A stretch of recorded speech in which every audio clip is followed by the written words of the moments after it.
এবার যে খবরে নজর রাখবো রাজ্যপালের বক্তব্য। মুখ্যমন্ত্রীকে সংবিধান মেনে চলতে হবে। আমি মুখ্যমন্ত্রীকে বন্ধ খামে চিঠি পাঠাবো, রাজ্যপালের সঙ্গে দেখা করতে আটকানো হয়েছে, এমনই মন্তব্য রাজ্যপাল সিভি আনন্দ বোসের।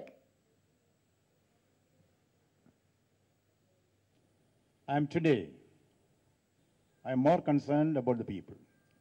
What is of more relevance to me is that the innocent people have been prevented from meeting the governor, which is not a joke. And now that you have raised the issue once again, I am today going to write a letter in a sealed cover and send it to the Chief Minister herself, directly addressed to her about certain issues which now I am not revealing to you, but I can only reveal that my next step is writing directly to the Chief Minister of West Bengal to obey the Constitution of India. But here is flagrant violation of the Constitution, not once but many times, over and over again.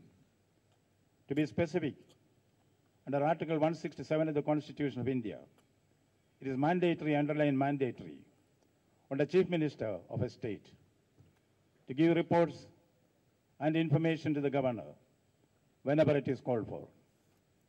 The Constitution also lays down that the governor has got a right and a duty to suggest to the Chief Minister to place before the Council of Ministers any matter which the governor in his wisdom finds worth presenting before the Council of Ministers. This has also been done by me and by my predecessors in office here, which has been flagrantly violated. A constitutional authority like the Chief Minister or a minister cannot deface and defile the Constitution of India with immunity. There will certainly be retribution, there will certainly be nemesis. I am bound to act according to the Constitution of India. Trinamool মুখপাত্র অরূপ চক্রবর্তী এই মুহূর্তে আমাদের সঙ্গে telephone লাইনে রয়েছেন। অরূপ বাবু, মুখ্যমন্ত্রীকে সংবিধান মেনে চলতে হবে, মুখ্যমন্ত্রীকে বন্ধকামে চিঠি পাঠাবেন রাজ্যপাল, তিনি বলেছেন তার সঙ্গে দেখা করতে আটকানো হয়েছিল, সেই প্রেক্ষিতেই তার এই বক্তব্য, কি বলবেন?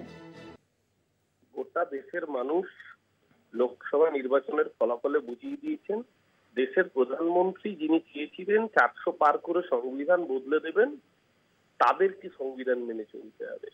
এই রাজ্যের মুখ্যমন্ত্রী সংবিধান মেনে চলেন বলেই মুখ্যমন্ত্রী এবং তার দলকে বাংলার মানুষ দুহাত উপর করে আশীর্বাদ করেছে এই সদ্য সমাপ্ত নির্বাচনে।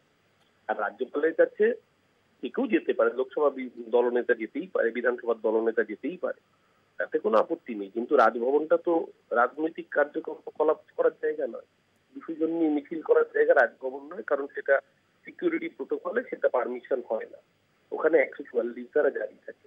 কদিন আগে মনে থাকবে আপনাদের তৃণমূল কংগ্রেসের আমাদের শিক্ষক সংগঠনের নেতৃত্বে একটা বিক্ষোভ অভিযান ছিল, তাদেরকেও রাজভবনের গেটে পুলিশ আটকে দিয়েছিল। কারণ খুব স্বাভাবিকভাবেই কোনো জায়গায় যদি 144 ধারা জারি থাকে তাহলে সেই জায়গায় পুলিশ প্রোটোকল অনুযায়ী কাউকে মিছিল বা র্যালি করে প্রটেকশন করে যাওয়া কাউকে করতে পারে না, আর আমি যারা মিছিলে ছিলেন তাদের মধ্যে দেখলাম বিজেপির ডায়মন্ড হারবারের প্রার্থী অভিজিৎ দাস ববি, তার সাথে বিজেপি মহিলা কর্মীরাও ছিলেন। আমি এই কারণেই কলকাতা পুলিশকে আর্থিক ধন্যবাদ এবং সাধুবাদ দিতে চাই যে রাজ্যপাল, যিনি একজন মোলেস্টার, যিনি তার কন্যার মতো একজন মেয়েকে লীলতাহানি করেছেন, যৌন নির্যাতন করেছেন, বিজেপির মহিলা কর্মীদের বাঁচানোর জন্য যদি পুলিশ এই কাজ করে থাকে, আমি পুলিশকে আর্থিক ধন্যবাদ দেবো।